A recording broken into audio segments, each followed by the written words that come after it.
I didn't find out from them. I found out from a florist. I was picking up dried lavender from a local shop when the woman behind the counter smiled and said, "You're the Carter girl, right? Your family's ordering peonies by the crate for that big wedding next weekend. You must be thrilled." I blinked. "What wedding?" Her face dropped. "Oh, sorry, I thought." She trailed off. I paid for the lavender and walked out. At first, I thought maybe she had the wrong Carter family. But I knew better. There's only one in our town with enough money and ego to need crates of imported flowers. When I got home, I didn't text my brother. I didn't call my mother. I waited. And 2 days later, Mom finally messaged. Not an invitation. A sentence. "It's just a small wedding, sweetheart. Don't worry about it." No, sorry. No explanation. Just a smirk tucked between words. The same tone she used when I didn't get into NYU. When my engagement ended. When my job offer in Boston fell through. Like she was always a little pleased when things didn't go my way. I stared at the message for a while. Then drove over. They were setting up patio lights when I arrived. My mother, fussing with centerpieces. My father, stringing wires in silence like he'd forgotten how to speak years ago. She saw me and gave that tight, glossy smile she saves for strangers and women she pretends to like. "I figured you'd hear eventually," she said, brushing a strand of hair behind her ear. "It's nothing personal. We just needed to keep it small." My brother? He didn't even come out of the house.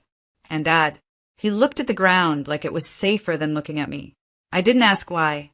Didn't argue. Didn't beg. I just smiled.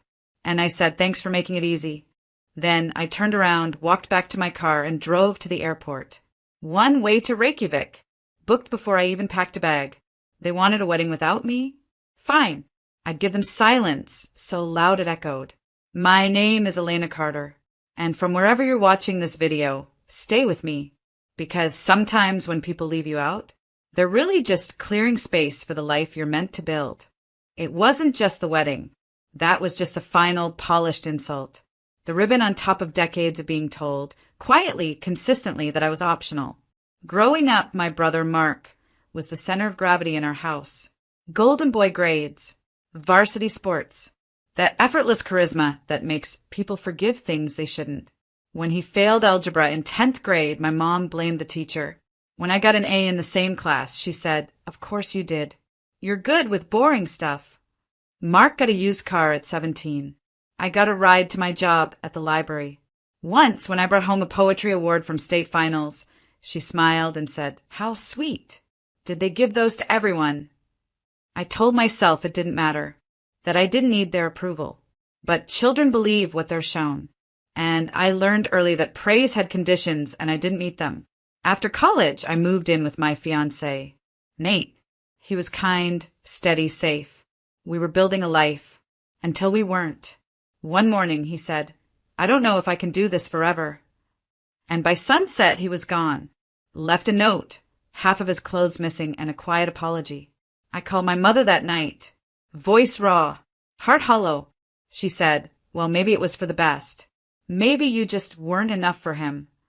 I remember holding the phone and thinking, oh, so this is what drowning sounds like when no one even notices the splash. I didn't argue, didn't scream. I just stopped calling, because there comes a point where silence stops being passive. It becomes armor, and I wore it well. Years passed.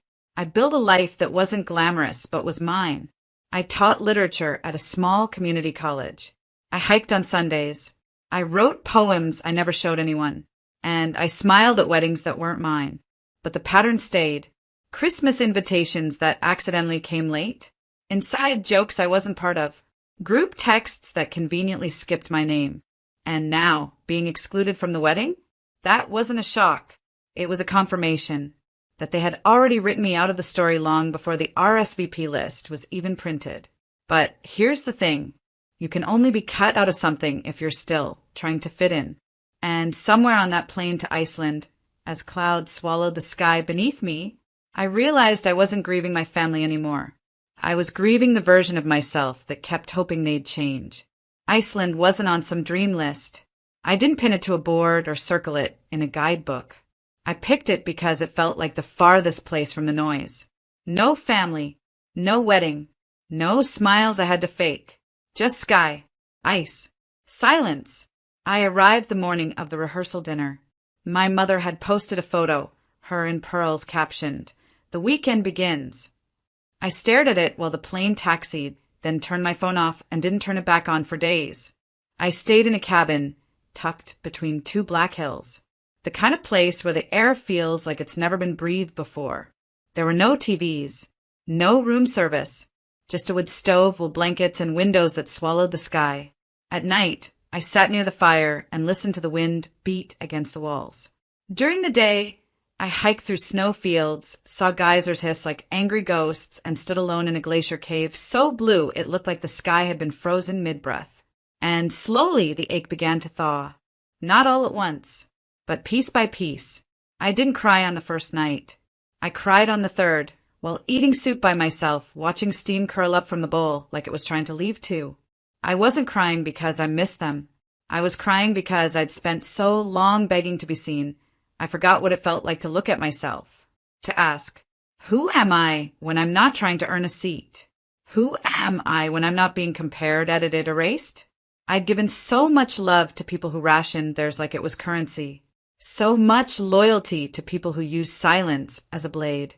And now I was here, in the cold, and for the first time I didn't feel frozen. I felt awake. There's something sacred about removing yourself from the center of pain. Not to run, but to remember you can still move. I climbed a ridge the morning of the wedding, watched the sun rise through snow-dusted clouds, and said out loud to no one but the wind, I'm not sorry I left. Because I didn't leave a family. I left a room where love was conditional. And I wasn't going back. I posted the first photo just before their ceremony started. It wasn't planned. I wasn't trying to make a point. But sometimes truth doesn't knock, it just shows up. It was a shot of me standing at the edge of a black sand beach, wind in my hair, arms out like I was holding up the sky. My cheeks were flushed pink from the cold. My coat was open. I looked alive. Caption: Thank you, Iceland, for reminding me how small pain feels when you're standing in something this wide. I tossed my phone on the table and went back to my tea. Didn't check notifications. Didn't think twice. By evening, there were over 400 likes. By morning, it was over 1,000.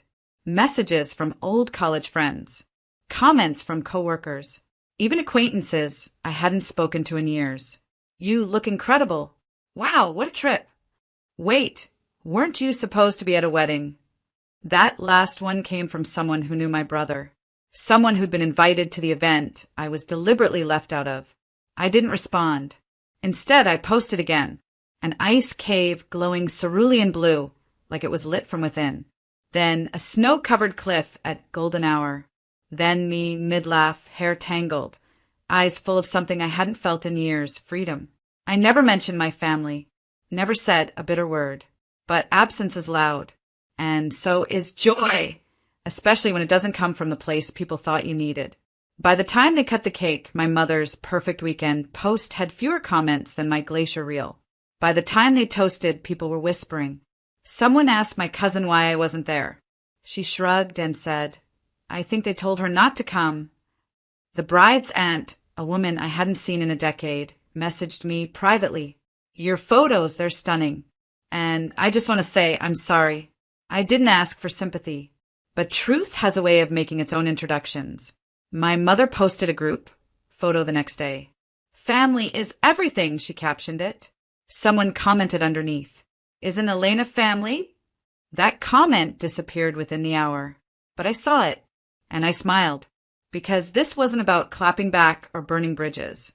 It was about being fully, visibly, unapologetically absent, and letting that echo louder than any entrance ever could. You don't notice who's missing until people start asking. And they did start asking.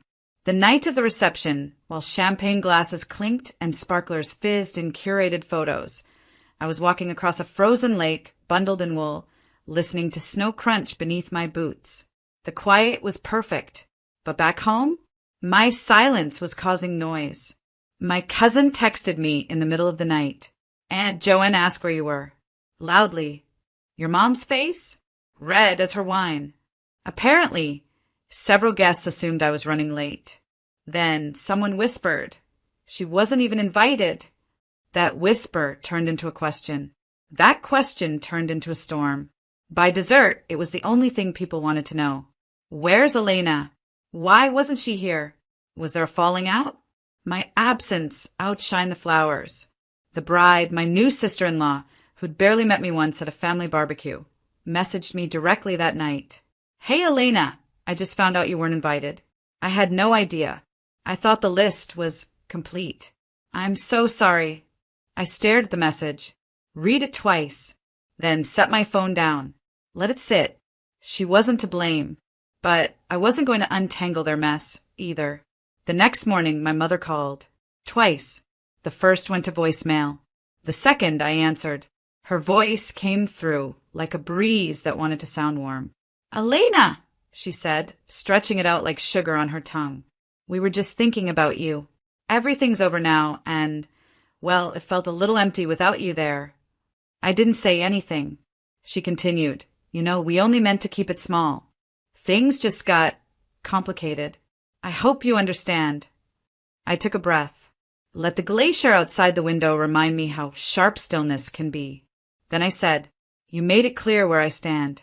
So I stood somewhere else. Silence. Then she said, "You don't have to be cruel." I almost laughed. "I'm not being cruel," I replied. "I'm being honest. And I've never seen any of you handle that well." She mumbled something about talking later. I ended the call before she could finish. That was the last time we spoke. Not because I'm angry. Because I'm finished. There's a difference. And it took standing in sub-zero air for me to finally feel warm. Her name was Maren. We met at a geothermal pool on my 5th day in Iceland. I was reading a book half submerged in steam when she floated over and said, "That's the loneliest book I've ever loved." I smiled. We started talking. She was from Copenhagen, a photographer, here with her partner, Lise. They were eloping in 2 days, just them, a guide in the wind. "You should come," she said casually. I blinked. I don't even know you." She shrugged. "That's never stopped kindness." So I said yes. On the day of their ceremony, we met near a ridge overlooking the coast. Black cliffs. Sky so wide it made your lungs feel infinite. Maren wore a navy wool coat with copper buttons. Lise wore ivory gloves and snow in her lashes. There was no aisle, no DJ, no audience, just love standing bare against the wind. They exchanged vows in Danish, their voices quiet but sure. Lise cried. Maren wiped her tears. Then they laughed and kissed like no one had ever told them love had rules.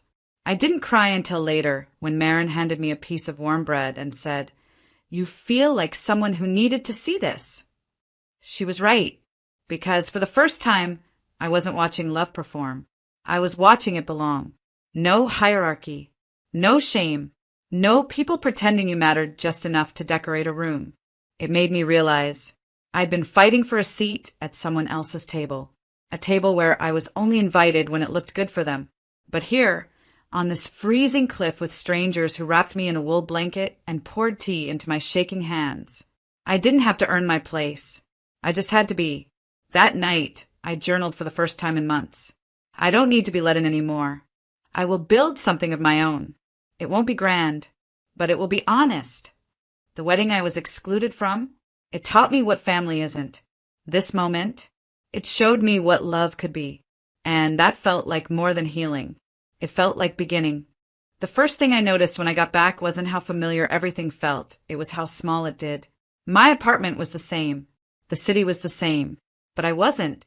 I unpacked slowly, folded sweaters that still smelled like wood smoke, hung up photos from the trip, mountains, strangers, skies that held space for me when no one else had. Then I did something simple. I opened the windows. All of them. Let light fill every corner that used to feel dark. A week later, a package arrived at my door. No note, no warning, just a white box wrapped in silver paper. I opened it halfway before I realized what it was. Wedding favors. A custom candle with their names engraved. A thank you card addressed to Elena. A slice of preserved wedding cake. They had sent it anyway, as if to pretend I had been there. I closed the box, walked it down to the donation center, and left it on the steps. Because I don't accept gifts that arrive dressed in denial. 2 days later, my inbox lit up. From Mom. Subject: talk? Body: I know you're still upset. I'd like to clear the air. Maybe we can start fresh. Family is family. I didn't reply. A few hours after that, my phone buzzed. Mark. His first message in over a year. You were missed. I stared at it for a while. Not because it hurt, but because it didn't. Then I typed, I wasn't, and turned off my phone. I didn't cry, didn't rage. I made tea, sat on the floor by the window, watched the tide roll in, slow and certain. Everything I used to chase, their approval, their closeness, their apologies, no longer fit who I had become. I wasn't empty. I wasn't bitter. I was full, in a quiet, complete kind of way. And the only thing missing from my life now was the version of me who thought she had to prove she belonged. 1 year to the day. The air is cold, but not cruel. The sky is soft, barely lit by a sunrise still stretching into itself. I'm sitting on a quiet beach just outside my new town, a place by the water where mornings arrive like apologies you no longer need. I brought a journal with me, the same one I carried to Iceland, the same one I nearly threw away last spring, before I remembered I had more to say. I write slowly now, not to bleed, just to breathe. I don't dream of being let in anymore. I dream of who I'll let in, of dinners with laughter, not comparison, of holidays that don't feel like tests, of mornings like this, where no one expects me to shrink just to be welcome. I pause, look out the water, and smile, because this stillness, this steadiness, is the life I never knew I was allowed to want. Ava, my neighbor's daughter, calls me Annie Elena now. She brings me wildflowers in jam jars and asks if I'll braid her hair before school. I say yes always. That's chosen family. A man I met in a bookstore last month asked me to dinner. He listens when I speak, doesn't flinch when I pause. We're not rushing. I told him I'm learning to trust peace. He said, take your time. I'll still be here. That's honest love. And as for the family I left, they still gather. Still send birthday texts without my name. Still edit me out of the story like I was a typo. But I don't read their chapters anymore. Because healing isn't always loud. Sometimes it's just the decision to stay gone. Not out of anger, but out of respect for who you're becoming. I close the journal. Let the wind turn the last page. And I say one final thing, not out loud, just in the place that finally feels like home. I am not waiting for permission to be whole. I am already here, and that is enough.